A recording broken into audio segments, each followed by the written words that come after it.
Mari kita nyatakan bersama. Seperti saya haus, rindu aliran sungaimu.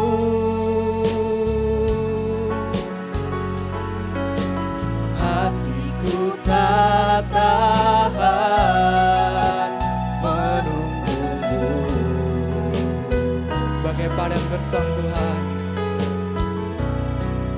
bagai padang gersang menanti datangnya hujan.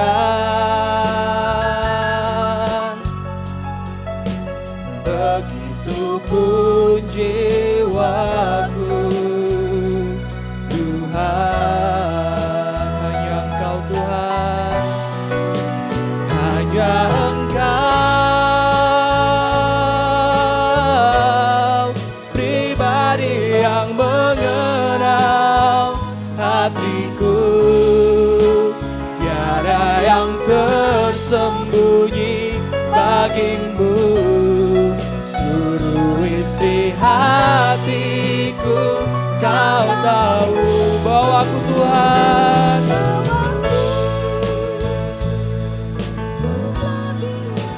lebih dekat lagi padamu, tinggal dalam indahnya dekapan kasih-Mu.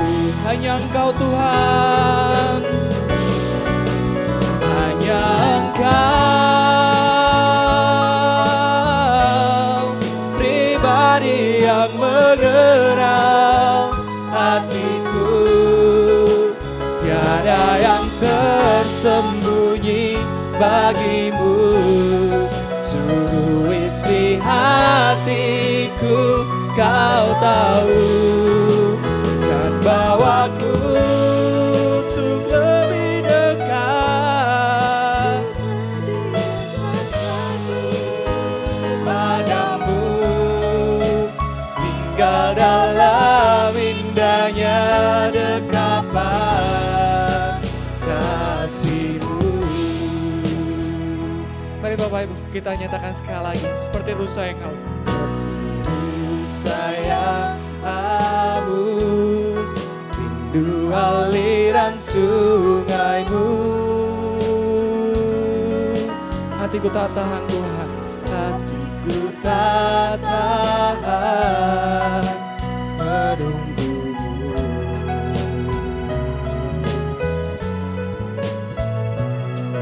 Bagai padang gersang menanti datangnya hujan. Begitupun jiwaku, Tuhan, hanya Engkau Tuhan yang mengenal kami. Hanya Engkau pribadi yang mengenal hatiku. Tiada yang tersembunyi bagimu, seluruh isi hatiku Kau tahu. Dan bawaku untuk lebih dekat lagi padamu, tinggal dalam indahnya dekapan kasih-Mu. Hanya Engkau Tuhan, hanya Engkau pribadi yang mengenal hatiku. Tiada yang tersembunyi Tuhan, tersembunyi bagimu, seluruh isi hatiku Kau tahu. Dan bawa kami Tuhan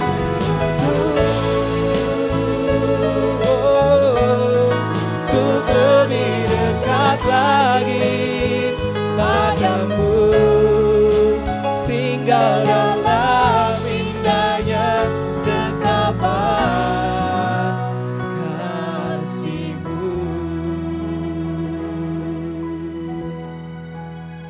Mari Bapak Ibu, di sore hari ini kita sama-sama sadari lagi bahwa gak ada pribadi yang lebih kenal kita selain Tuhan.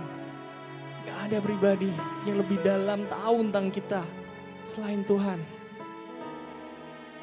Dan kita di sore hari ini sama-sama mau dekat sama Tuhan, bukan untuk dapetin sesuatu, tapi kita mau kenal isi hatinya juga. Karena gak mungkin hubungan itu cuma satu arah. Kalau kita mau hubungan dua arah sama Tuhan, Tuhan mengasihi kita dan kita juga mengasihi Tuhan. Dan mari Bapak Ibu, kita sama-sama nyatakan lagu ini sekali lagi. Kita sama-sama nyatakan bahwa Tuhan adalah pribadi yang mengenal hati kita dengan dalam, jauh melebihi siapapun yang ada di sekitar kita. Hanya Engkau pribadi yang mengenal hatiku,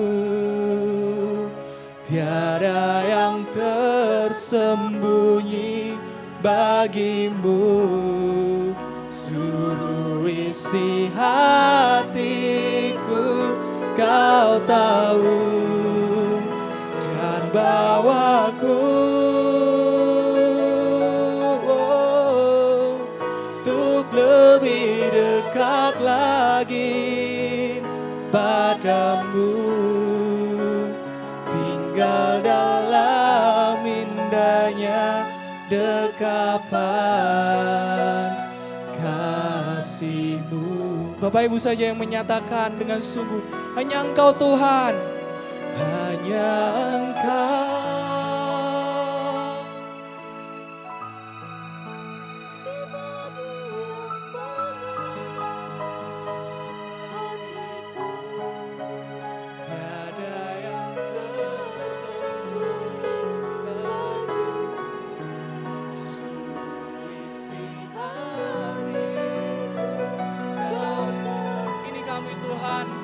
Mau dekat dengan Engkau Bapa, bawa kami Tuhan untuk lebih dalam dan mengenal Engkau Bapa, lebih dekat lagi padamu, tinggal dalam indahnya dekapan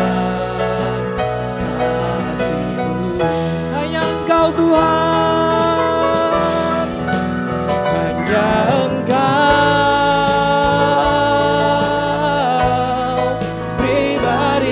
mengenal hatiku, tiada yang tersembunyi bagimu. Suruh isi hatiku, kau tahu, dan bawaku untuk lebih dekat lagi padamu, tinggal dalam indahnya dekapan kasih-Mu.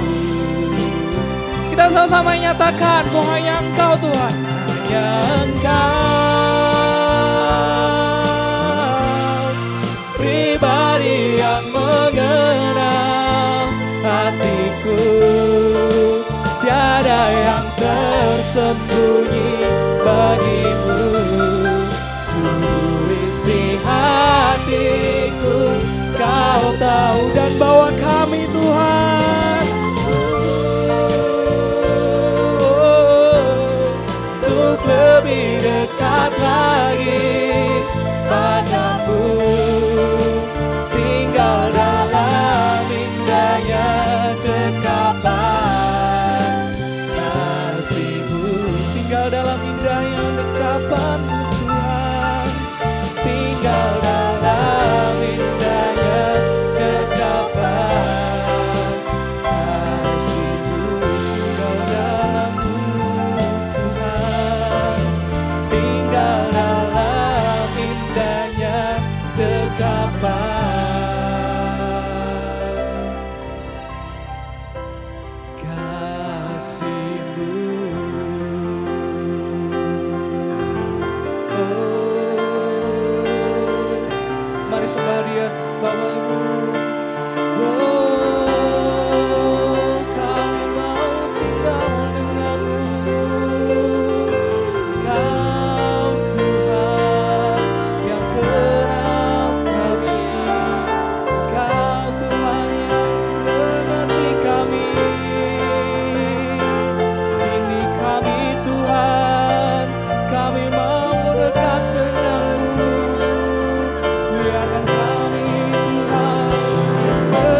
Engkau segalanya, Engkau baik, Engkau perkasa Tuhan.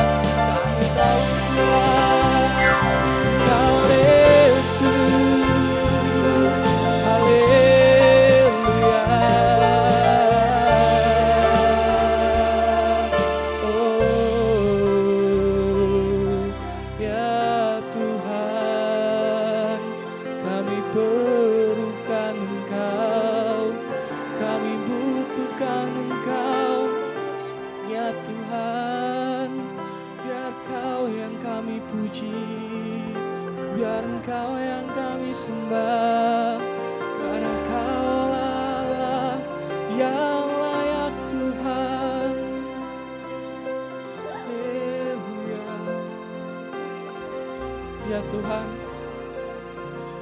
benar Tuhan, bahwa kami butuh Engkau, bahwa kami memerlukan Engkau Tuhan di setiap perjalanan kehidupan kami. Kami gak bisa Tuhan jalan tanpa Engkau. Kami gak bisa Tuhan jalan sendirian Tuhan. Karena kami tahu, apalah kami Tuhan tanpa Engkau. Apalah kami Tuhan tanpa penyertaan-Mu Tuhan. Dan di sore hari ini, kami mau menyatakan sekali lagi, bahwa kami memerlukan Engkau Tuhan.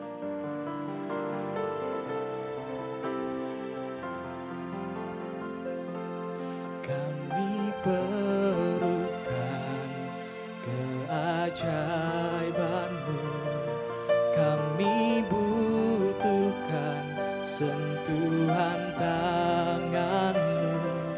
Kami tak dapat jalan sendiri, kami perlu Kau Tuhan. Kami perlukan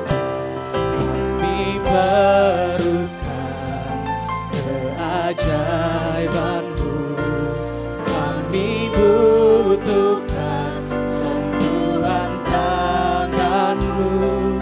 Kami tak dapat jalan sendiri, kami perlu Kau Tuhan.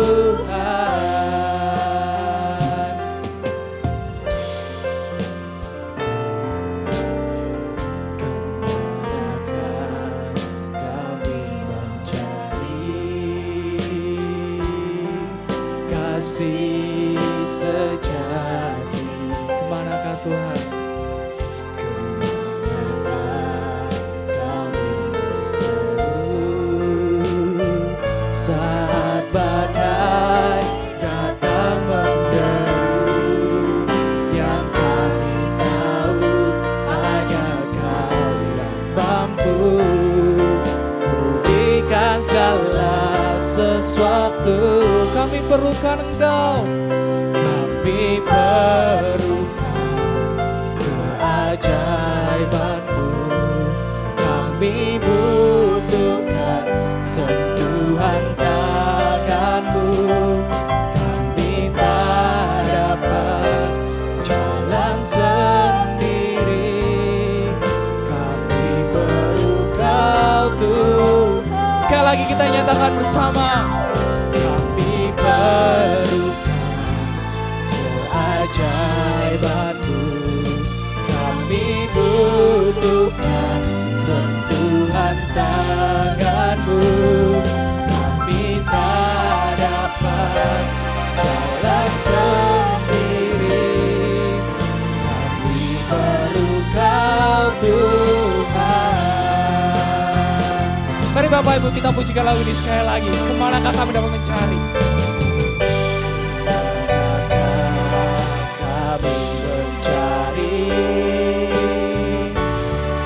Kasih sejati, kemanakah kami berseru saat badai datang menderu? Yang kami tahu hanya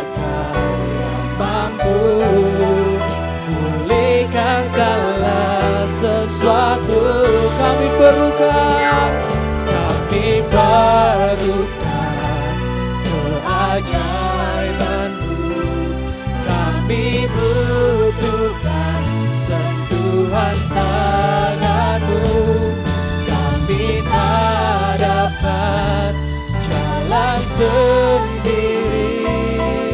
Kami perlu Kau Tuhan. Kami perlukan keajaiban-Mu. Kami butuhkan sentuhan tangan-Mu. Kami tak dapat jalan sendiri. Kami perlu Kau Tuhan. Mari Bapak Ibu saya undang untuk berdiri dan kita pujikan lagu ini sekali lagi.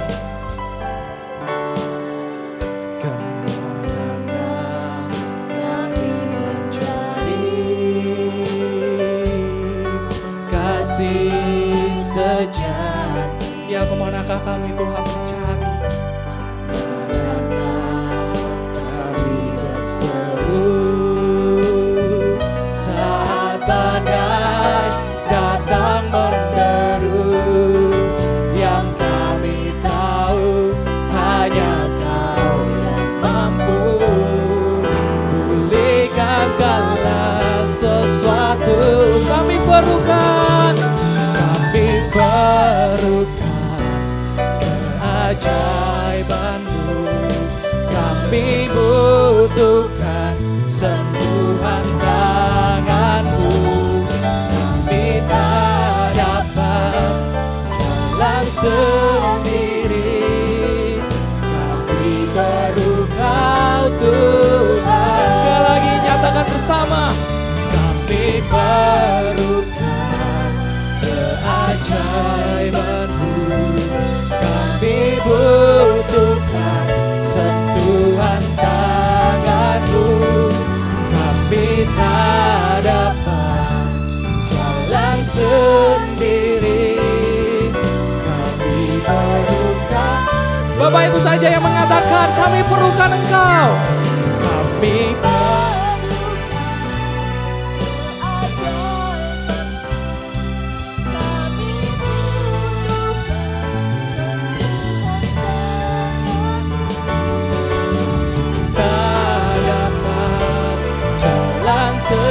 sendiri. Kami perlu Kau Tuhan. Kita nyatakan bersama. Kami perlukan keajaiban-Mu. Kami butuhkan sentuhan tangan. Ya kami butuhkan Engkau Yesus. Tak dapat sendiri. Kami perlu Kau Tuhan. Sekali lagi dengan sungguh Bapak Ibu kita perlu Tuhan. Kami perlu Engkau Tuhan di keseharian kami. Kami perlukan Engkau Tuhan dalam kehidupan kami Bapak. Kami perlukan Engkau di keluarga kami. Kami perlukan Engkau di pekerjaan kami. Kami perlu Engkau Tuhan di segala aspek kehidupan kami. Karena kami gak bisa apa-apa tanpa Engkau. Kami perlu Kau Tuhan. Kami perlu Kau Tuhan. Kami perlu Kau Tuhan. Kasih tepuk tangan buat Tuhan kita Bapak Ibu. Ya, ini kami Tuhan deklarasi iman kami. Bahwa kami memerlukan Engkau Tuhan di dalam setiap aspek kehidupan kami Tuhan. Dalam pekerjaan kami, dalam keluarga kami, dalam pertemanan kami, dalam sekolah kami, dan apapun Tuhan. Kami butuh Engkau Tuhan. Dan ini kami Tuhan, kami muji dan muliakan nama-Mu Tuhan lebih dan lebih lagi Tuhan. Karena kami siap untuk muji dan muliakan nama-Mu. Dan dalam nama Tuhan Yesus, kami doa dan ucap syukur. Haleluya, amin. Shalom Bapak Ibu. Masih semangat Bapak Ibu? Kalau yang semangat boleh kasih tos kanan kiri yang bilang Tuhan baik buat kita semua.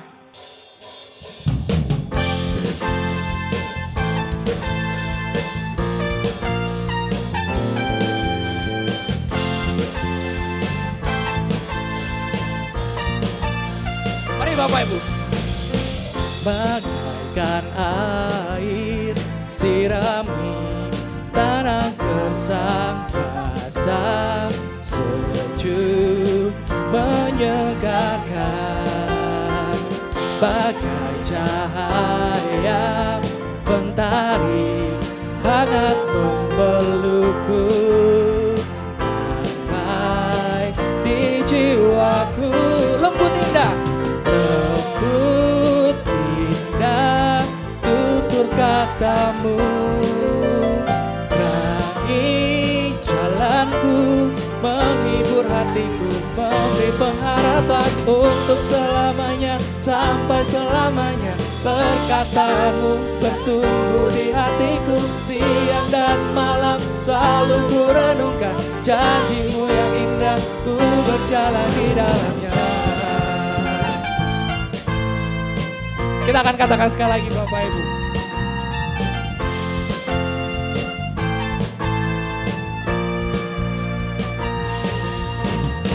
Bagaikan air sirami tanah gersang basah, sejuk menyegarkan, bagai cahaya mentari tanah membelukku, damai di jiwaku. Lembut indah, lembut indah tutur katamu, terangi jalanku, menghibur hatiku, memberi pengharapan untuk selamanya, sampai selamanya. Perkataanmu bertumbuh di hatiku, siang dan malam selalu ku renungkan, janjimu yang indah ku untuk selamanya, sampai selamanya. Perkataanmu bertumbuh di hatiku, siang dan malam selalu ku renungkan, janjimu yang indah ku berjalan di dalamnya. Kita katakan, ku berjalan di dalamnya, ku berjalan di dalamnya. Sekali lagi, ku berjalan di dalamnya. Kasih tepuk tangan buat Tuhan Bapak Ibu. Ada amin Bapak Ibu, kalau kata-kata Tuhan Yesus selalu lembut dan indah buat kita semua Bapak Ibu. Dan itu menunjukkan bahwa Tuhan itu baik buat kita semua ya Bapak Ibu. Sama-sama yang katakan Tuhan baik buat kita semua. Kita katakan 1, 2, 3. Tuhan baik. Yuk sama-sama kita pujikan lagu ini Bapak Ibu. Terima kasih tepuk tangan Bapak Ibu.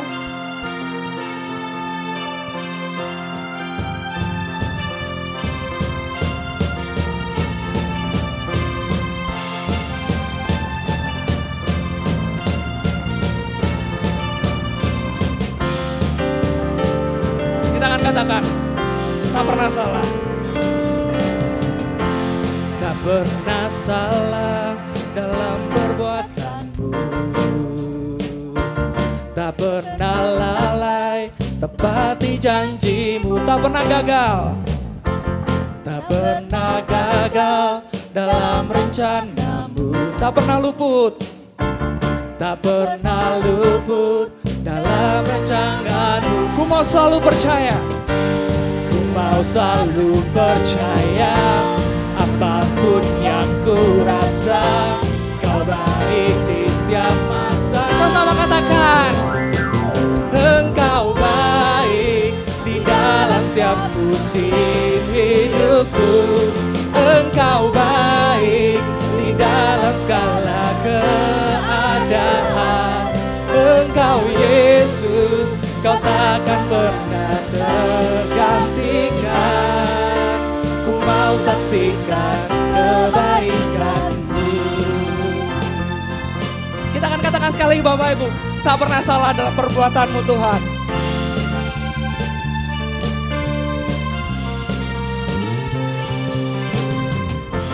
Tak pernah salah dalam perbuatan-Mu, tak pernah lalai tepati janji-Mu,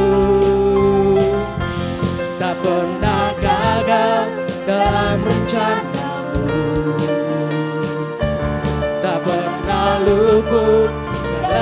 rancangan. Ku mau selalu percaya, ku mau selalu percaya. Apapun yang ku rasa, Kau baik. Sama-sama katakan Bapak Ibu. Engkau baik di dalam setiap musim hidupku. Engkau baik di dalam segala keadaan. Engkau Yesus, Kau takkan pernah tergantikan. Ku mau saksikan kebaikan. Sama-sama jempolnya ke atas Bapak Ibu. Engkau baik di dalam setiap musim hidupku.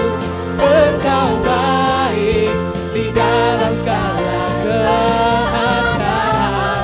Engkau Yesus, Kau takkan pernah tergantikan. Ku mau saksikan kebaikan-Mu. Engkau baik di dalam setiap musim hidupku. Engkau baik di dalam segala keadaan. Engkau Yesus, Kau takkan pernah tergantikan. Ku mau saksikan kebaikan-Mu. Ku mau saksikan. Ku mau saksikan kebaikan-Mu. Ku mau saksikan Bapak Ibu. Ku mau saksikan kebaikan-Mu. Kasih tangan buat Tuhan kita Bapak Ibu.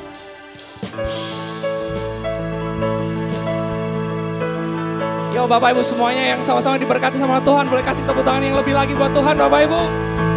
Akan nyanyikan lagu ini Bapak Ibu.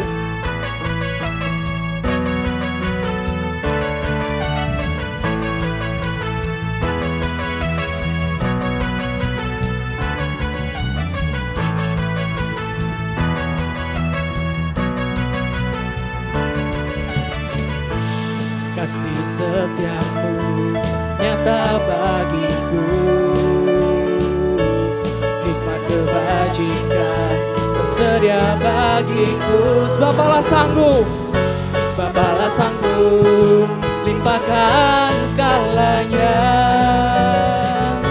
dan anugerahnya sangat besar bagiku. Aku diberkati, aku diberkati, aku dilimpahi, karena Allah sanggup untuk menyediakan. Aku diberkati, aku dilimpahi atas sempurna anugerah Tuhan bagiku.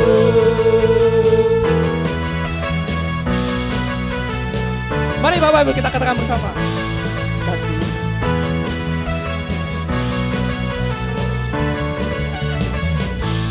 Kasih setiamu nyata bagiku,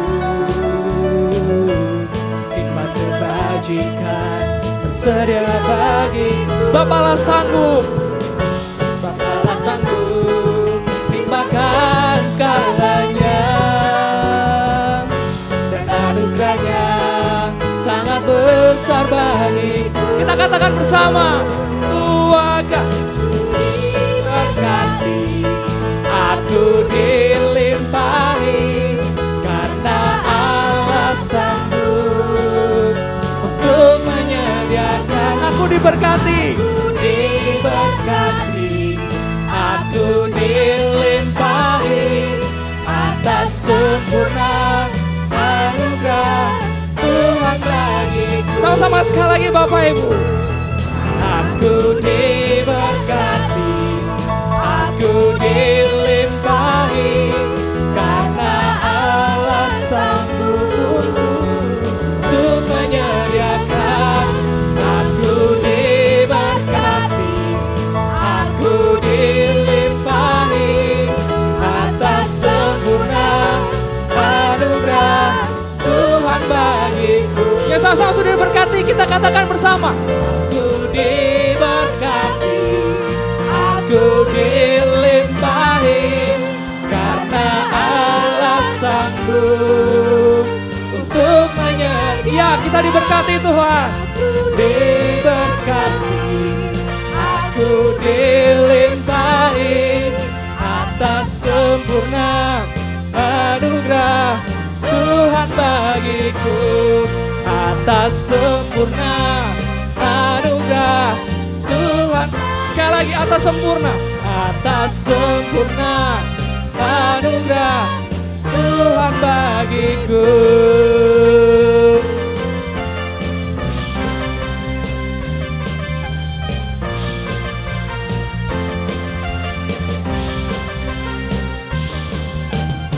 Kasih tepuk tangan buat Tuhan kita Bapak Ibu.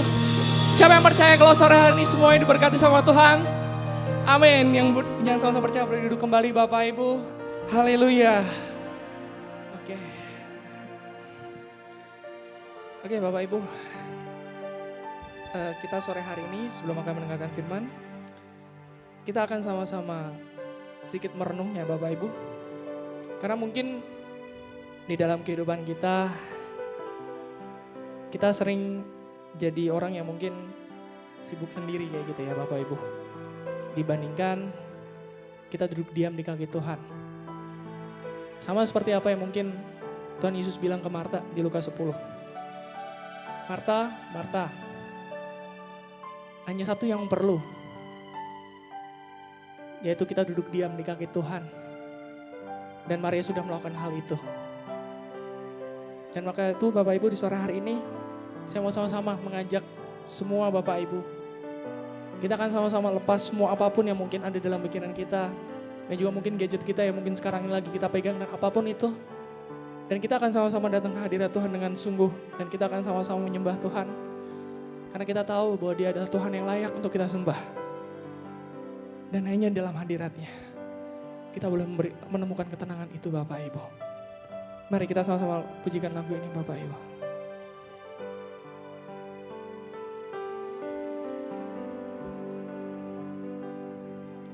Bila hati terasa berat,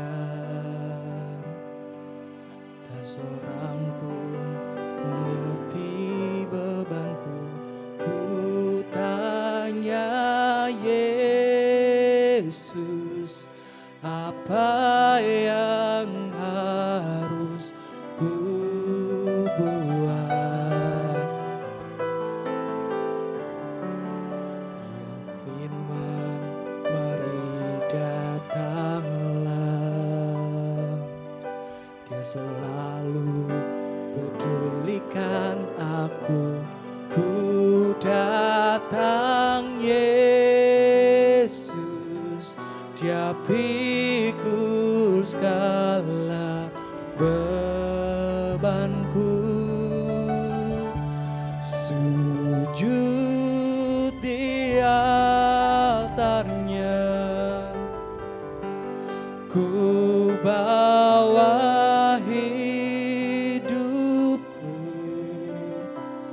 Ku terima anugerahnya, Dia ampuniku dan bebaskanku. Dia ubah hidupku,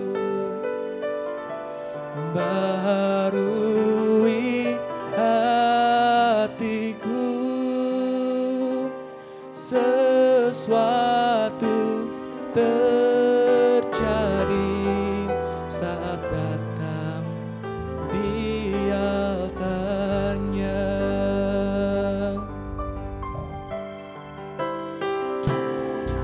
Bila hati terasa berat,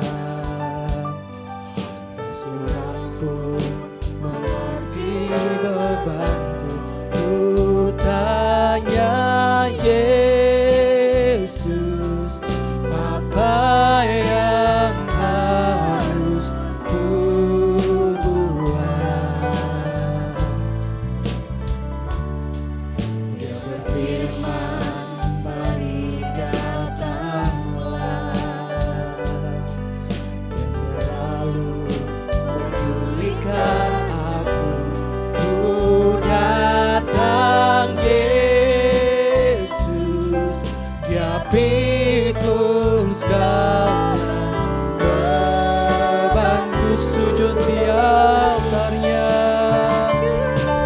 di altarnya.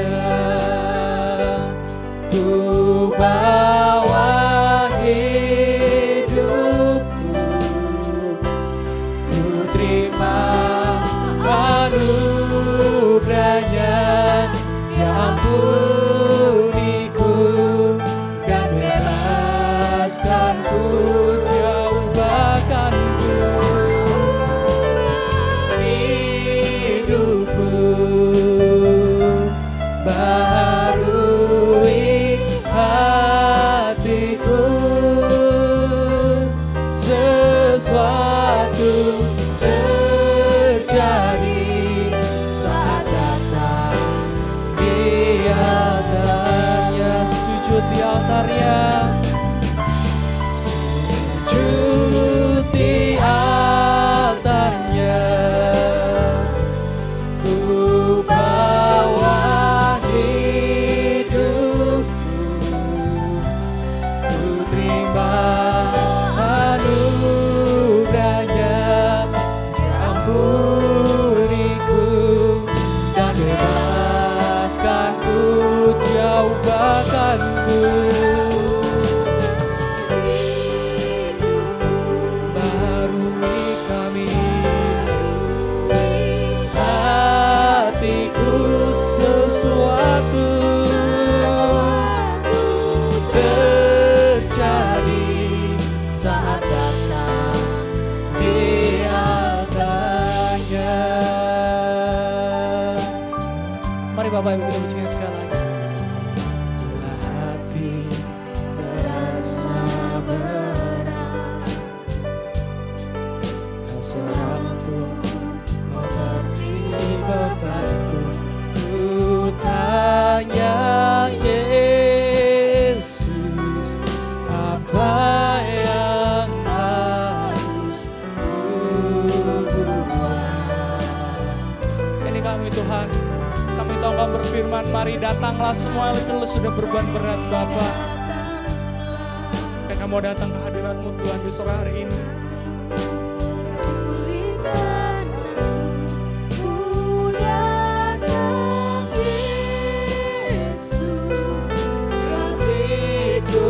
Segala bebanku, sujud di altarnya, di altarnya. Ku bawa hidupku, ku terima anugerahnya. Dia ampuniku dan bebaskanku, Dia ubahkanku hidupku, barui hatiku. Sesuatu terjadi saat datang di altarnya, sujud di altarnya, sujud di altarnya. Ku bawa hidupku, ku terima anugerahnya. Dia ampuniku dan bebaskanku, Dia ubahkanku. Hidupku barui hatiku. Sesuatu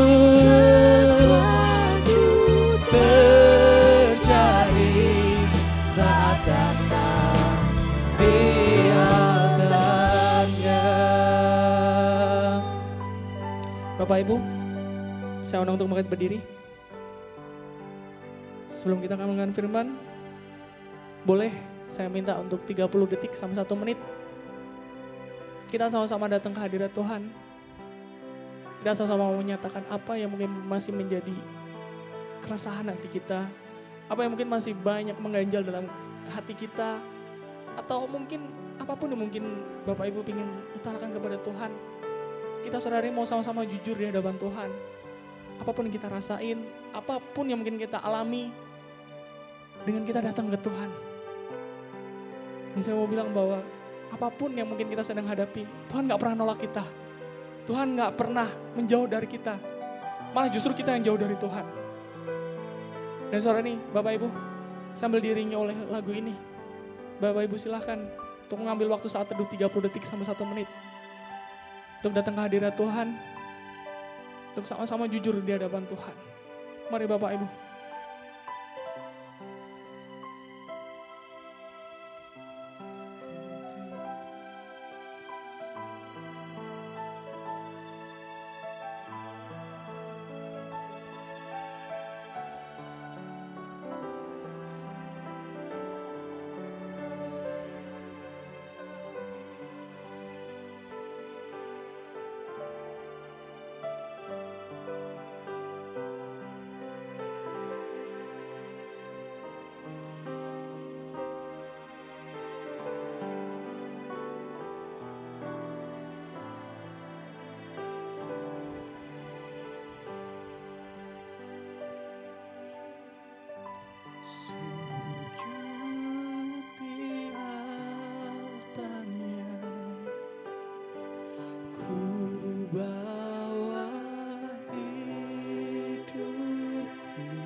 Sama-sama pujikan lagu ini.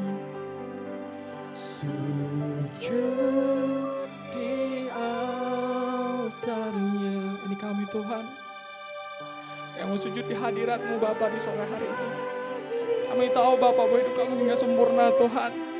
Tapi sama seperti Engkau katakan bahwa kami harus menjadi seperti anak kecil. Bukan menjadi childish, tapi kami ingin menjadi anak-Mu Tuhan. Kami mau datang dengan apapun yang kami sedang rasakan. Kami mau datang dengan apapun beban kami Tuhan. Karena kami tahu Engkau yang bisa menyelesaikan itu semua Bapa. Ini kami Tuhan. Kami mau serahkan kehidupan kami yang ke dalam hadirat-Mu sekali lagi Bapa. Karena Engkau yang layak untuk kami puji. Engkau yang layak untuk kami sembah Bapa. Baharui kami Tuhan. Sesuatu terjadi saat datang di altar.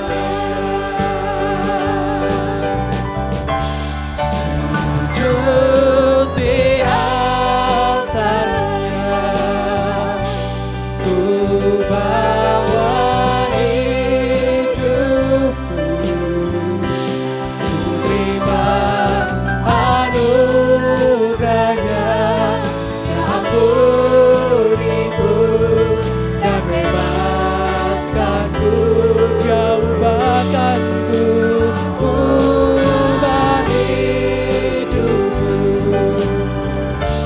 baharui hatiku, sesuatu terjadi saat datang di altarnya. Kita nyatakan dengan sungguh, sujud di altarnya, sujud di altar. Pada Bapak Gembala saya persilakan. Ku bawa hidupku, ku terima anugerahnya, ya ampuniku dan bebaskanku, jauh bahkanku, ubah hidupku, baharui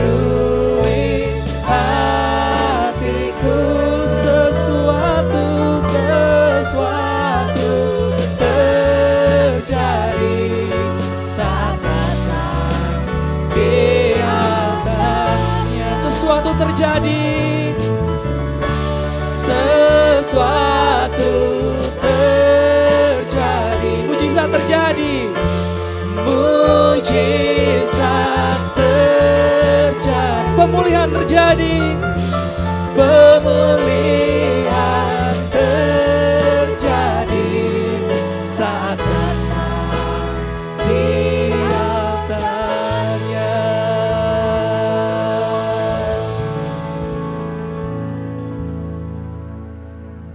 Sidang jemaat dipersilakan duduk kembali, tetap dalam hadirat Tuhan.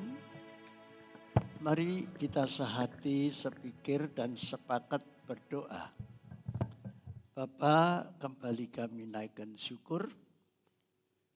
Sore hari ini, tepat minggu pertama di bulan Agustus, kami boleh hadir di dalam Dewan Musyawarah-Mu yang agung untuk membutuhkan arahan dan petunjuk serta nasihat. Bahkan kami amat sangat membutuhkan hadirat-Mu supaya kami tidak tersesat.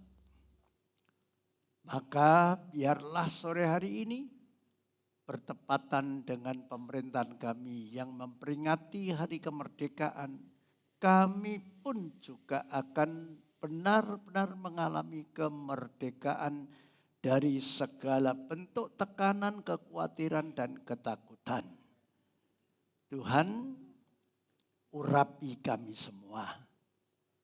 Dan Engkau sendirilah yang akan berdaulat atas diri kami masing-masing, sehingga kami boleh menjadi alat-Mu, sehingga setiap orang akan mengalami damai sejahtera dan sukacita.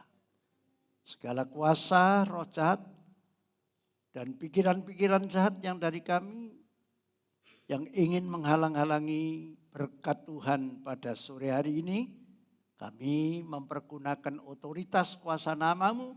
Di dalam nama Tuhan Yesus kami usir pergi, jangan kembali. Terima kasih. Urapi setiap kami.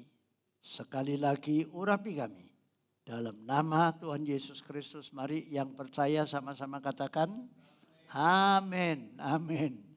Shalom. Shalom. Salam damai sejahtera dan sukacita bagi kita semua. Ya. Hari ini kita telah memasuki minggu pertama di bulan Agustus, di mana negara Indonesia yang kita cintai sedang mempersiapkan hari kemerdekaan yang ke-80. Dengan tujuan supaya rakyatnya benar-benar mengalami kemerdekaan yang sesungguhnya. Nah, oleh karena itu kita mesti harus mengerti dan paham apakah makna kemerdekaan. Ya, apa artinya kemerdekaan? Kemerdekaan itu mempunyai arti bebas dari tekanan, kekhawatiran, ketakutan, tidak hidup dalam perbudakan. Ya. Maka supaya kita ini benar-benar mengalami yang namanya kemerdekaan secara rohani dan jasmani. Ingat baik-baik bahwa kita membutuhkan kemerdekaan secara rohani dan jasmani. Oleh karena itu, supaya kita tidak kehilangan arti yang namanya kemerdekaan, maka tidak ada lain seperti apa yang firman Tuhan katakan, maka kita akan membuka Alkitab kita di dalam Yohanes 8 ayat 30 sampai 36. Injil Yohanes pasal 8 ayat 30 sampai dengan 36. Mari kita bersama-sama membaca ayat-ayat ini supaya dalam diri kita akan timbul yang namanya iman, sehingga berdasarkan iman itu maka kita akan mengalami kemerdekaan yang sejati. Yohanes 8 ayat 30, 2, 3. Setelah Yesus mengatakan semuanya itu, banyak orang percaya kepadanya.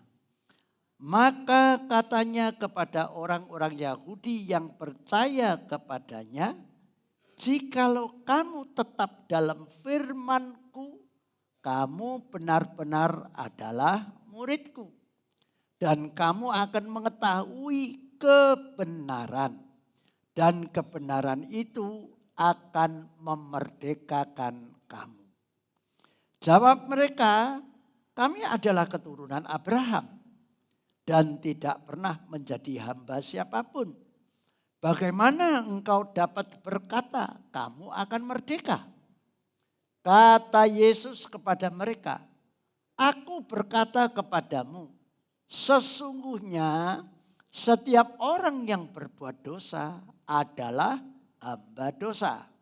Dan hamba tidak tetap tinggal di dalam rumah, tetapi anak tetap tinggal di dalam rumah.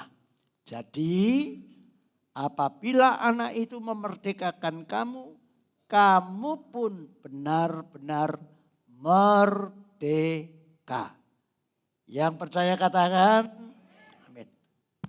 Nah, mari kita perhatikan bacaan kita di awal ayat 30.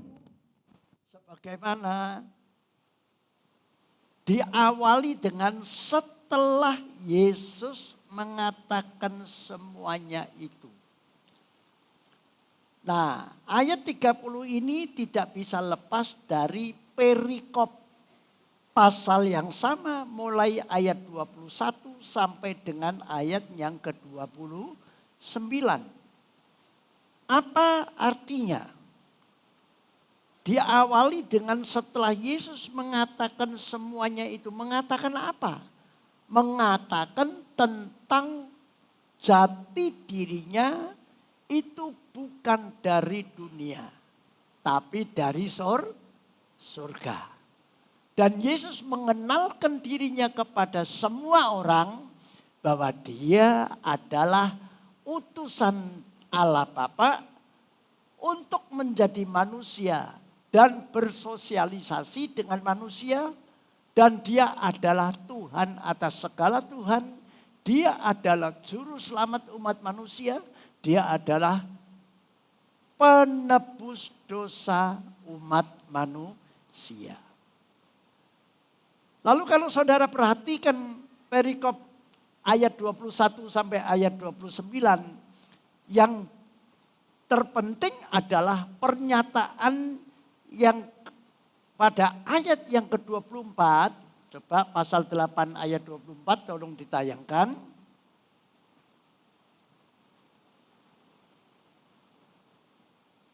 Yohanes 8 ayat 24, mari kita baca, perhatikan baik-baik pernyataan ini. Karena ini merupakan dasar pengetahuan kita untuk membahas perikop ayat 30 sampai dengan ayat 36. Mari kita baca 2, 3. Karena itu tadi aku berkata kepadamu bahwa kamu akan mati dalam dosamu. Sebab jikalau kamu tidak percaya bahwa akulah dia yang dimaksud apa? Akulah Yesus adalah Mesias, juru selamat penebus dosa umat manusia. Kamu akan mati dalam dosamu. Nah, tolong perhatikan baik-baik bahwa pernyataan Yesus untuk mengenalkan dirinya kepada umatnya pada waktu itu, bahwa dia menyatakan dia itu datang dari surga dan dia tidak akan melakukan menurut kehendaknya sendiri, tetapi dia akan melaksanakan apa yang diperintahkan oleh Bapaknya di surga untuk umat manusia. Yang pasti dia adalah utusan Tuhan sebagai juru selamat dan penebus dosa umat manusia. Barang siapa percaya maka tidak akan binasa, melainkan memperoleh hidup yang kekal. Nah, lalu kata penegasannya ada di ayat 29. Mari ya.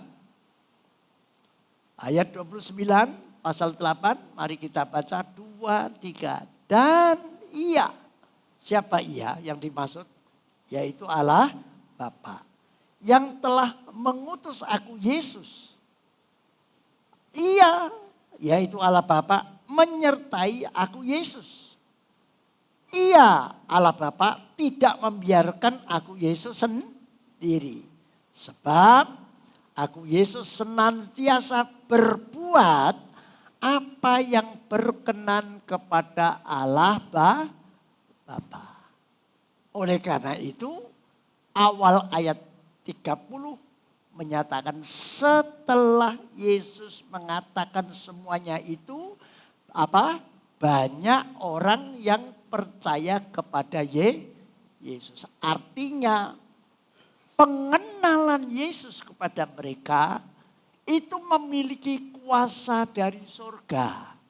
Sehingga perkataannya itu membuat orang yang mendengar, orang yang mengalami, dan orang yang menyambut dia menjadi percaya. Ya, menjadi percaya. Nah, supaya tidak kehilangan makna dari tidak serta-merta percaya gitu saja. Kamu itu ketemu aku harus percaya ini. Ada sebuah proses yang harus dijalani oleh yang namanya manusia kita. Ya, mari kita baca ayat 31. Ayat 31, pelan-pelan. Yohanes 8:31, mari kita baca 2, 3. Maka kata Yesus kepada orang-orang Yahudi yang percaya kepada Yesus. Nah, ini juga bisa kita yang mewakili orang-orang Yahudi. Jadi bacanya gini. Maka kata Yesus kepada jemaat Betani Tuban yang percaya kepada Yesus. Apa yang harus dilakukan? Ayat 31 selanjutnya berkata apa? Jikalau kamu tetap dalam firman-Ku, kamu benar-benar adalah murid-Ku. Nah, kita perlu melakukan sebuah tindakan profetik, tindakan iman. Jikalau jemaat Betani Tuban tetap di dalam firman Tuhan, kamu jemaat Betani Tuban benar-benar adalah muridnya Tuhan Yesus. Nah, lewat menjadi murid, maka akan menghasilkan ayat 32. Mari. Kalau kita menjadi muridnya Tuhan Yesus, terus menekuni firman-Nya, mengerti dan mempelajari, tekun di dalam firman. Mari kita baca ayat 32, 2, 3. Dan kamu jemaat Betani akan mengetahui kebenaran. Dan kebenaran itu akan memerdekakan jemaat Betani itu Tuban. Ya. Cara ini perlu kita pakai semacam kayak sekolah minggu, maaf. Tapi mau tidak mau supaya ngeh gitu ya, supaya cetho. Ya, kita nggak usah malu. Wah, aku kayak aku ini anak-anak sekolah minggu. Enggak. Saya tidak menganggap jemaat di sini sekolah minggu tingkatannya, tidak, sudah dewasa, tapi perlu untuk diperdalam lagi. Yang setuju katakan. Nah, namun sebaliknya Kita jangan seperti para ahli Taurat dan orang-orang itu. Yang tidak menganggap belajar kebenaran atau mengerti kebenaran atau firman Tuhan atau hidup dalam firman Tuhan itu seolah-olah gak penting. Yang penting itu apa? Punya tanda, ada atribut misalkan.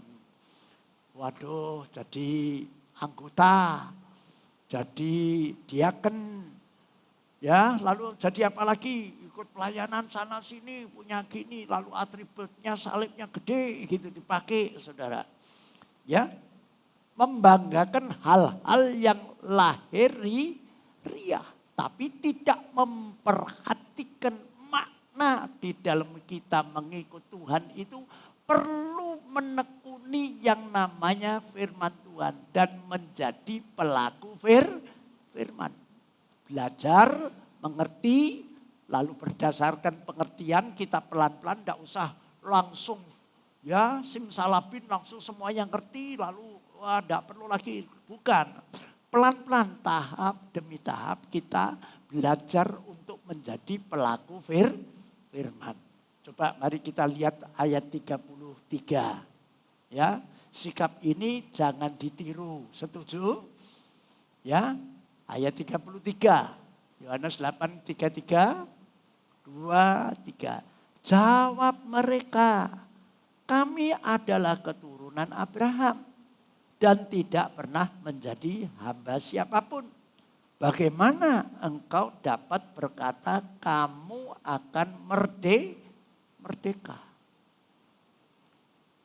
Jadi pengertian sebagian murid pada waktu itu pengikut Kristus yang tidak sungguh-sungguh, yang mengandalkan cuman lahiriahnya, maka mereka itu lebih membanggakan, aku ini keturunan Abraham, aku mulai dari nenek moyangku, aku ini percaya Tuhan, kami ini orang Kristen dan lain sebagainya dan bla bla bla. Nah, lalu apa yang Yesus jawab atas sikap mereka seperti itu? Ayat 34. Mari kita baca pelan-pelan. Yohanes 8 ayat 34 kita baca 2-3. Kata Yesus kepada mereka, aku berkata kepadamu, sesungguhnya setiap orang yang berbuat dosa adalah hamba dosa. Jadi sikap mereka yang tertulis di ayat 32, mereka itu tidak percaya bahwa hidup itu perlu dihapus dari segala dosa. Dosa warisan, dosa perbuatan. Amen. Nah, tidak ada satupun kuasa di bawah kolong langit ini yang bisa menghapuskan dosa manusia. Kecuali Tuhan Yesus Kristus satu-satunya. Nah, apabila kalau mereka tidak mau percaya, maka artinya mereka tidak bisa terhapus dosa-dosanya. Maka mereka dikatakan adalah hamba dosa. Nah, sehingga dikatakan ayat 35, mari. Nah, ini mempunyai pengertian yang harus dimengerti oleh setiap kita, jemaat Betani Tuban khususnya, ayat 35. Dan hamba tidak tetap tinggal dalam rumah, tetapi anak tetap tinggal dalam rumah. Apa artinya? Jadi artinya hamba itu tidak tetap tinggal dalam rumah, artinya tidak akan mendapatkan pengayoman. Tidak akan mendapatkan akan pemeliharaan. Tidak akan mendapatkan restorasi dalam segala hal. Ya, hanya anak. Nah, nanti ini akan nyambung di dalam Roma pasal 8. Ya, siapa yang disebut anak? Nah, nanti kita akan terjawab. Ya, kita pelan-pelan. Nah, Ayo kita lanjut ayat 36.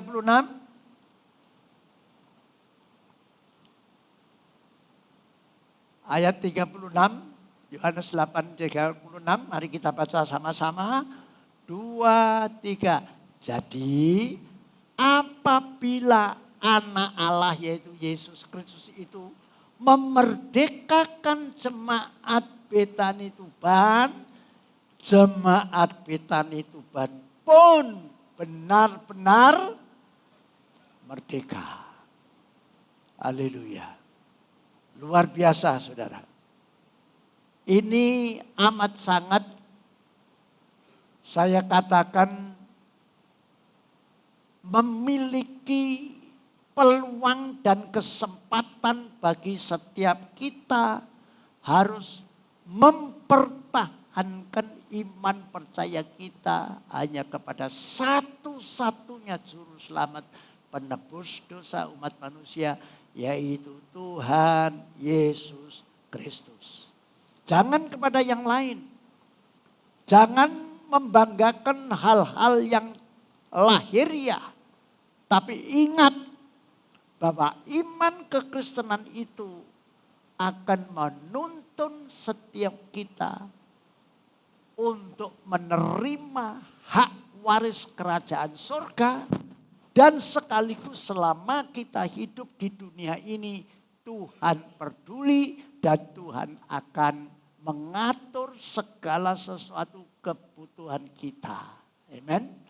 Makanya Filipi menyatakan Allahku akan memenuhi segala kebutuhanku menurut kekayaan dan kemuliaan yang ada di dalam Kristus Yesus. Allahku akan mencukupi segala keperluanku menurut apa?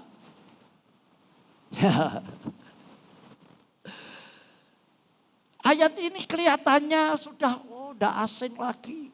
Tapi percaya, setiap orang yang terus menerus merenungkan firman Tuhan dan mengucapkan firman Tuhan, maka ingat firman Tuhan itu punya daya cipta. Yang tidak ada bisa menjadi ada. Maka ini sangat relevan bagi saat-saat masa sulit ini. Kalau kita sedang mengalami kesulitan ekonomi, ya kalau saudara kemana-mana pasti kalau ketemu orang sepi. Lalu saya tanya, andai kata kalau saudara setiap ketemu siapa bilang sepi. Kalau ketemu si lagi soro. Lalu ketemu lagi bilang waduh. Pertanyaan saya, apakah bisa merubah keadaanmu sesuai dengan keinginanmu. Supaya makmur, supaya berhasil, supaya apalagi. Ya, saudara akan menikmati yang namanya sukacita. Wah, bergembira. Bisa enggak? Enggak akan bisa. Lah daripada enggak bisa, ngapain kita melakukan hal yang sambat, ngeluh. Lalu ketemu sana mesti bilang, soro bilang ini. Ya sesuai. Maka kitab Ayub mengatakan, apa yang kamu imani, kalau itu terus kamu ulang-ulang, itulah yang akan terjadi. Soro, diimani soro. Ya soro tenan. Lah memang saudara ikut Tuhan itu seringkali kan kita, iki padane wong enak mus, ketokane memang nyata nih gini. Iya betul. Bukankah firman Tuhan mengingatkan kepada kita, kita percaya bukan oleh karena melihat. Berbahagialah orang yang tidak melihat tapi percaya. Kita harus lawan, berani. Hari-hari ini perlu itu menjadi senjata kita. Tidak usah takut untuk dikatakan orang sing kemenyek, kadek sing tidak apa-apa. Ya memang aku harus begini. Aku harus menyatakan apa kata firman Tuhan. Aku tidak mau mengatakan apa kata dunia, apa kata prediksi orang lain, apalagi ramalan ini dan itu. Amin. Iya. Nah hari ini kalau saudara tidak mempraktekkan, lah buat apa saudara ngumpul-ngumpul di sini? Justru pentingnya kita ini beribadah. Itu ada makna janji yang tidak bisa dipungkiri. Dan itu merupakan janji Tuhan sendiri. Amin. Nah, karena firman Tuhan itu mengandung janji. Dan Tuhan juga menjanjikan setiap kita dilengkapi dengan kuasa perkataan berdasarkan firman. Ayo, ini mesti, saudara kenapa kok lemes? Ibadah rasa-rasen, saudara. Biasanya banyak, loh, bagi saya akhir-akhir ini, saya tidak terpengaruh. Mau cuma 5 orang, mau 10 orang, mau 20 orang.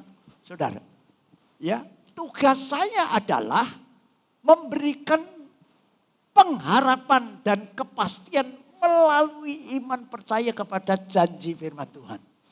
Tidak ada lain. Ya. Coba buka Keluaran pasal 23 ayat 25. Nah ini mesti harus menjadi pegangan kita, saudara. Keluaran 23 ayat 25. Keluaran 23 ayat 25. Ini setiap orang perlu terus ingat. Apa perlunya kita ini beribadah. Ibadah itu bisa seperti begini secara korporat. Tapi juga bisa lewat FA. Bisa untuk lewat persekutuan secara pribadi. Yang menyendiri, menyembah, memuji Tuhan lalu berdoa kepada Tuhan. Itu juga ibadah.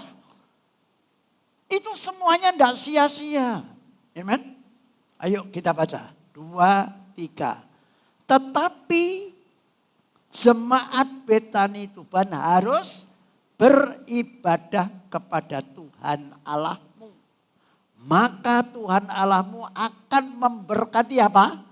Roti makanan jemaat Betani Tuban dan air minuman jemaat Betani Tuban. Dan Tuhan Allah akan menjauhkan penyakit dari tengah-tengah jemaat Betani Tuban. Ayat 26. Tidak akan ada di negeri jemaat atau negerimu itu di Indonesia ini dan di rumah tanggamu perempuan yang keguguran atau mandul. Tuhan Allahmu akan menggenapkan tahun umurmu. Tahun umurnya jemaat Betani Tuban. Artinya panjang umur. Bukan dawa umure tapi dawawi umure. Tapi dawawi urip seneng, enak. Tidak ada keluhan. Umur dawa loro-loronen ngene sambat tok. Ya. Amin. Amin ini kok cuma Saidi ya. Nah. Ayo sekarang kita buka Roma pasal 8. Roma pasal 8.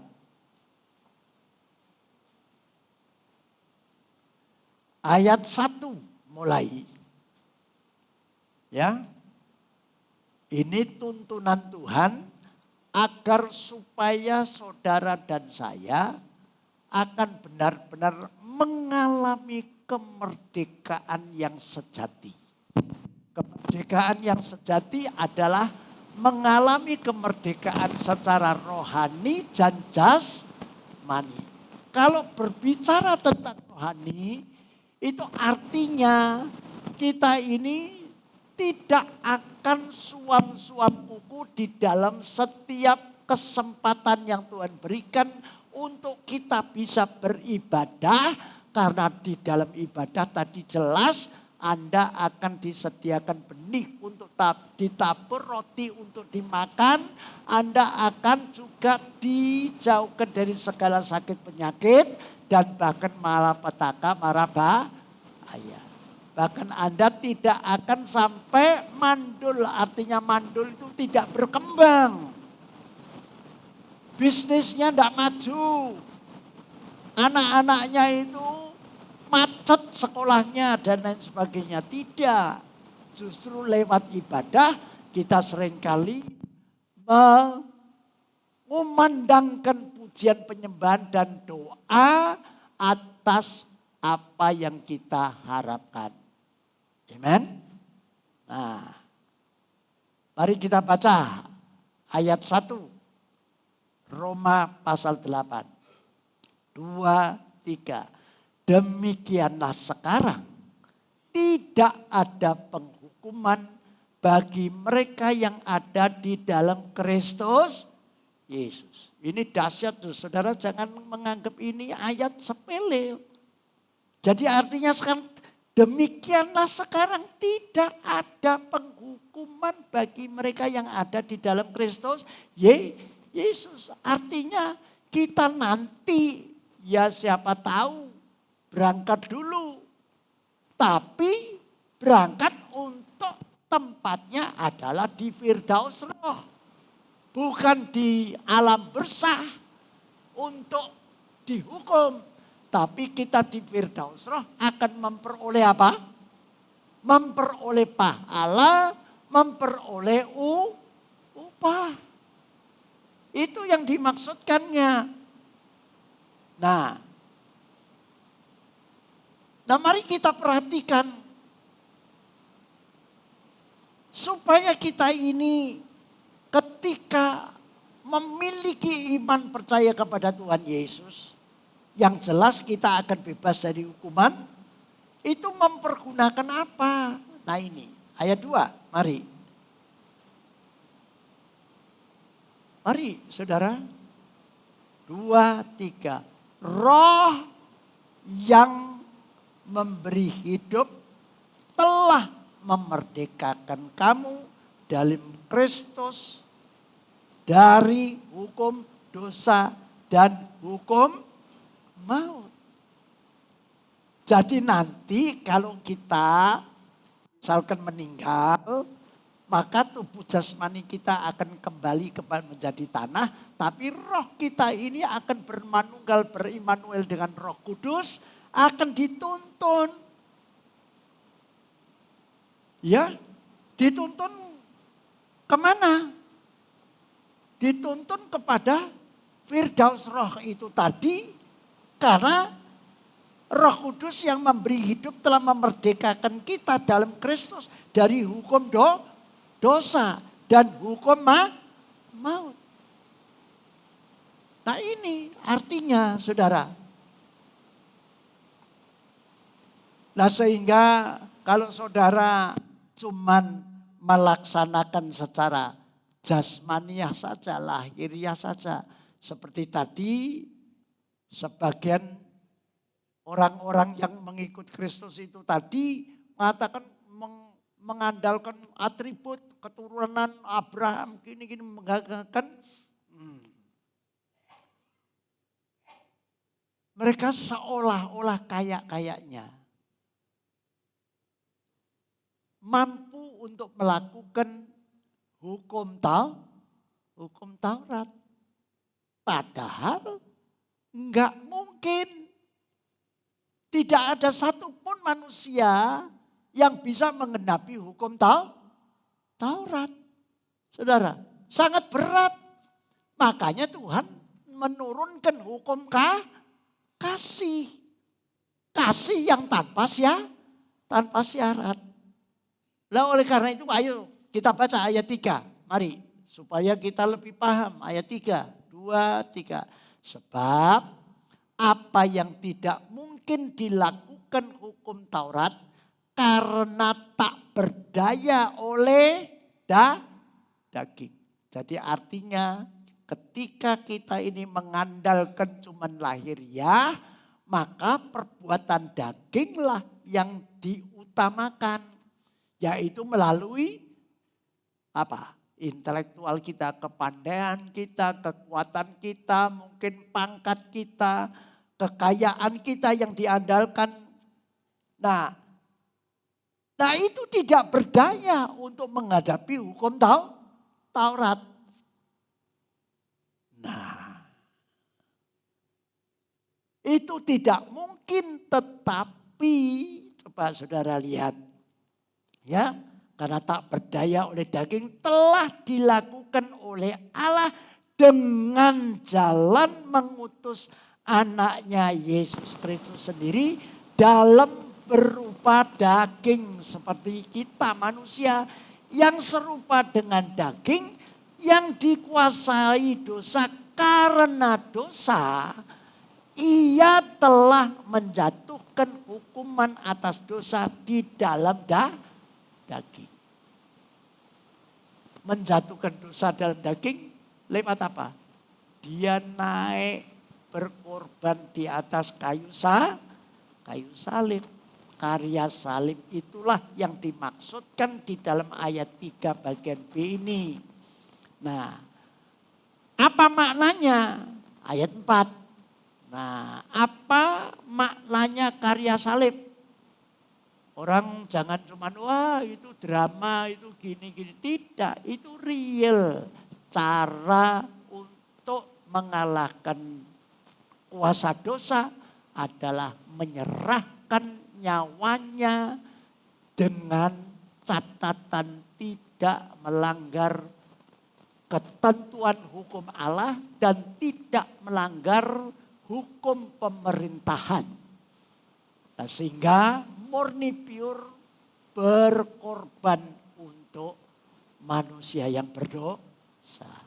Nah, sehingga ayat 4 mari kita baca 2, 3 supaya tuntunan hukum Taurat digenapi di dalam kita. Nah, itu tadi dengan jalan salib dia mengalahkan yang namanya hukum Taurat yang tidak hidup menurut daging tetapi menurut apa? Roh. Makanya orang yang mau pikul salib kalau masih tetap mengandalkan nafsu daging pasti tidak mampu dan pasti gagal. Harus hidup di dalam tuntunan roh baru muncullah yang namanya buah roh. Yaitu belas kasihan. Apalagi kesetiaan, kebaikan, penguasaan diri. Lalu apa? Kesabaran, sabar menghadapi siapapun. Tidak terpancing dengan ulah yang berulang-ulang kali. Lalu kita tidak akan sempat untuk mengucapkan ya satu man. Akhirnya kita marah lalu apa? Dimaki-maki. Nah, orang sebetulnya saya mau tanya, adakah di antara kita yang senang berbuat salah? Adakah di antara saudara yang suka jatuh dalam dosa? Ayo saya tanya. Saya yakin tidak ada orang yang mau. Tidak ada di antara kita ini yang suka mau salah, mau jatuh di dalam dosa. Tidak. Lah kenapa kok bisa? Karena tidak memiliki yang namanya penguasaan diri sehingga lebih menuruti hawa nafsu daripada menuruti tuntunan roh. Kalau tuntunan roh yaitu kalau sana kasar kita lemah lembut. Kalau di sana miso, sini memberkati. Nah itu. Berbalik dengan nafsu daging. Dia nerima kaplokan 1 kali. Dia mesti balas kaplok 10 kali. Itu daging. Maka disinilah ada banyak orang yang menganggap, wah tidak mungkin Laisa. Ya. Tidak mungkin kalau kita melakukan sendiri. Bersama Yesus kita akan melakukan perkara-perkara yang besar dan yang mustahil menjadi mungkin. Iya, Anda bisa panjang sabar, murah hati, karena Tuhan lengkapi dengan buah roh itu. Tidak usah jauh-jauh lah. Di dalam keluarga kalau Anda tidak menjaga hati saudara, Anda kalau tidak memelihara yang namanya buah roh, sudah ya geger perang Brontoyudo terus-terusan. Tidak ada leren nih saudara. Ya. Nah lalu pertanyaannya begini.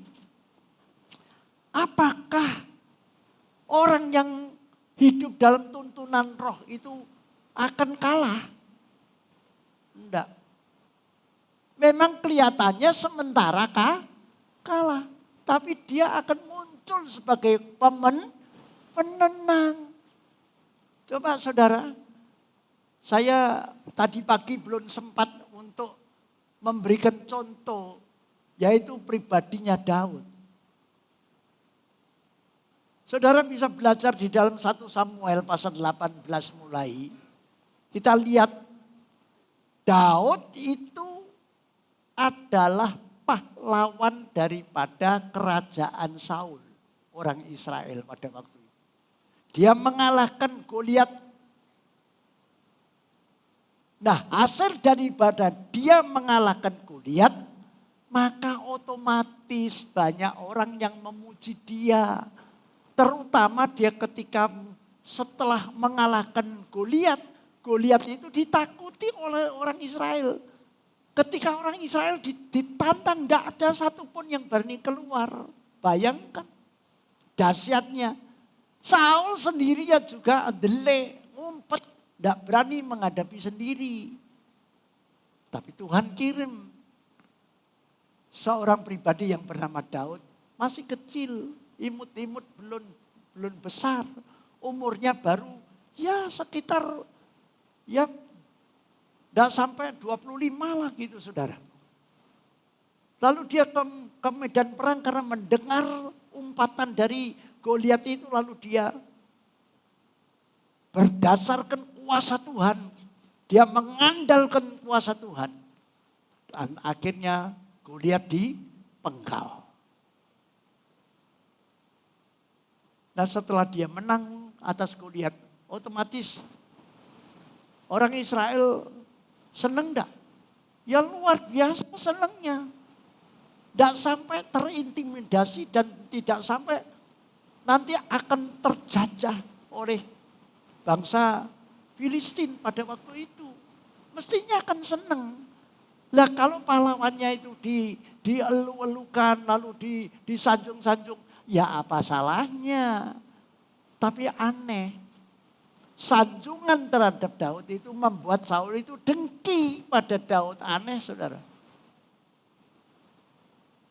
Akhir zaman ini perlu hati-hati. Kita jangan sampai ketularan rohnya Saul. Lain orang berhasil, lalu kita iri hati, kita dengki, kita benci. Lalu mengeluarkan fitnah dan kata-kata busuk terhadap orang tersebut. Padahal dia berjasa. Berjasa di dalam keluarga, berjasa di dalam gereja dan masyarakat. Nah oleh karena itu kita perlu waspada. Nah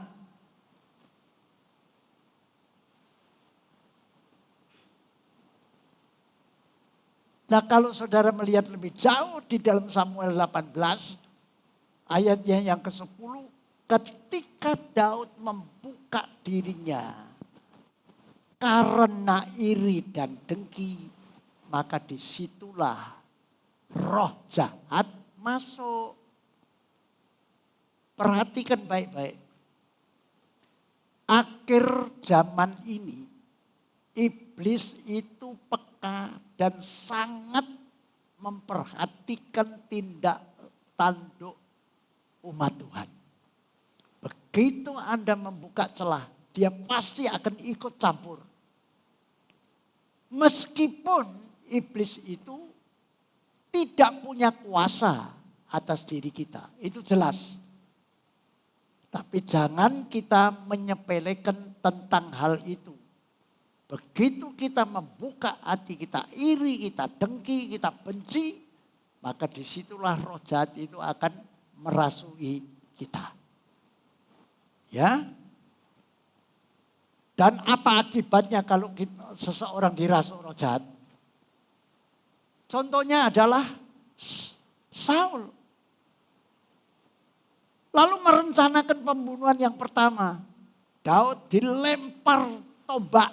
Bayangkan orang berjasa malah dilempar tombak. Padahal ketika menghadapi Goliat, dia mengeluarkan sayembara. Sekarang siapa kalau bisa mengalahkan Goliat, nanti tak akan jadikan mantu. Tak jadikan mantuku. Gitu, saudara. Nah, ternyata Daud setelah menang, sudah tidak ditepati janji, malah dibelenjani. Kalau saudara membaca kisahnya ini, aneh saudara. Ya, malah mau dibunuh 2 kali lagi, saudara. Lah begitu dia ingin membunuh Daud, luput. Padahal dia adalah termasuk orang yang gede besar dan juga punya kekuatan. Dia juga punya keahlian untuk berperang sebetulnya si Saul ini. Tapi ketika dia menombak Daud 2 kali luput, dalam dirinya dia sadar. Waduh, ternyata Daud ini disertai oleh Tuhan. Begitu rencananya membunuh Daud gagal, rencana yang lainnya muncul lagi. Dikirimlah Daud ke medan perang paling depan. Supaya apa? Supaya gugur, supaya mati di medan perang. Tapi ternyata Daud malah selalu menang perang. Diutus kemana saja, saudara. Selalu menang. Nah, sehingga membuat kebanggaan orang Israel. Dan Daud disenangi, dicintai rakyat Israel. Firman Tuhan katakan seperti itu. Baru Saul merencanakan yang lainnya lagi. Wah, ini gak iso tak kene no gak iso, gak iso. Wah, cari alasan lagi. Seolah-olah dia akan menepati janjinya. Lalu Saul manggil Daud lewat, bukan langsung loh. Lewat pegawainya.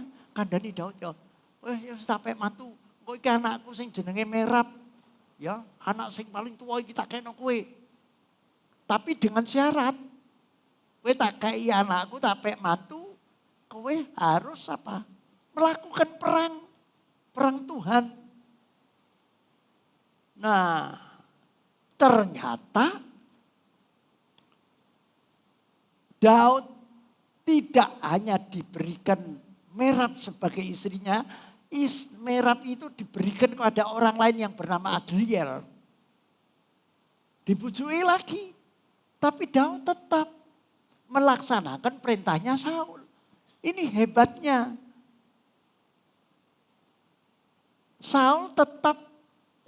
Daud tetap tunduk dan hormat kepada raja. Dan dia tidak melakukan sesuatu tipu daya dan maksud jahat. Lalu akhirnya Daud mau tidak mau, ya lari daripada Saul. Ini kena tak terus-terusan, aku bisa mati. Lalu dia mulai lari. Pelarian Daud itu dari Nob, pergi ke Gad, lalu pergi ke Gua Adulam, Delik, lalu ke Kehila. Ya. Nah, sambil lari, Daud itu disertai dengan beberapa orang. Kira-kira sekitar 300-400 orang itulah yang menjadi pengikut Daud. Ya. Tapi Saul memiliki pasukan yang handal itu 3.000. Dan Daud itu terus diincer, diintai, lalu dimata-matai dengan jalan maksudnya akan dibunuh. Mari jemaat yang dikasihi Tuhan. Apa yang terjadi ketika Daud tetap menghargai Saul itu adalah raja. Daud tidak punya maksud jahat. Bahkan 2 kali dia punya kesempatan untuk membunuh Saul. Dan atas istilahnya, sarannya, orang-orangnya Daud. Ini mungkin dari Tuhan kesempatan ini. Sudah wis pateni wae. Tapi Daud bilang apa kepada mereka? Kamu jangan mengusik orang yang diurapi itu Tuhan. Tanganku tidak mau dilumuri darah orang yang diurapi oleh Tuhan. Tidak mau dia. Sampai terjadi 2 kali punya kesempatan tapi tetap tidak menyalahgunakan kesempatan itu untuk melakukan kejahatan. Nah, ini diteguhkan oleh pernyataan Rasul Petrus. Mari kita buka 1 Petrus pasalnya yang kedua, ayatnya yang ke-16. Mari. 1 Petrus 2 ayat 16 dan 17. Mari kita baca. 2, 3. Hiduplah sebagai orang merdeka. Dan bukan seperti mereka yang menyalahgunakan kemerdekaan itu untuk menyelubungi kejahatan mereka. Tetapi hiduplah sebagai hamba Allah. Dan inilah yang dilakukan oleh Daud. Daud tetap menempatkan dirinya itu sebagai hambanya Saul. Nah, ayat 17, mari. Hormatilah semua orang. Kasihilah saudara-saudaramu. Takutlah akan Allah. Hormatilah raja. Jemaat yang dikasihi oleh Tuhan. Mari hari-hari ini kalau Anda sedang tertekan. Anda kalau sedang diperhadapkan dengan masalah-masalah. Anda mungkin istilahnya sampai didempes no mepet gede. Ya, saudara, seolah-olah tidak ada orang yang peduli. Percayalah ketika Anda tetap hidup dalam kebenaran. Maka seperti apa yang dinyatakan oleh Rasul Yohanes, bahwa kebenaran itulah yang akan memerdekakan kita. Ketika saudara tetap berpegang kepada kebenaran yaitu firman-Nya. Dan firman Allah itu tidak pernah melakukan suatu tindakan yang konyol dan memerintahkan kita untuk berbuat jahat. Bahkan firman Tuhan selalu ingatkan, kalahkanlah kejahatan dengan kebaikan. Janganlah membalas kejahatan dengan kejahatan. Nah di situ.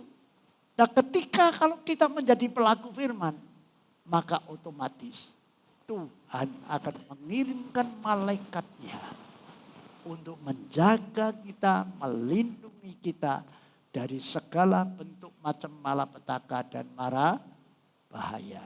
Hari-hari ini jaga diri kita masing-masing. Jangan mau terprovokasi dengan ejekan, cacian. Lalu apalagi sangkaan orang yang berbagai-bagai macam. Dan tetaplah hidup dalam kebenaran.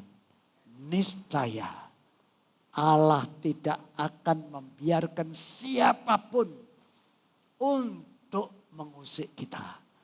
Saudara pasti terpelihara, saudara pasti akan dilindungi, saudara pasti akan dibuat yang gagal dirubah menjadi berhasil. Tuhan memberkati firman-Nya.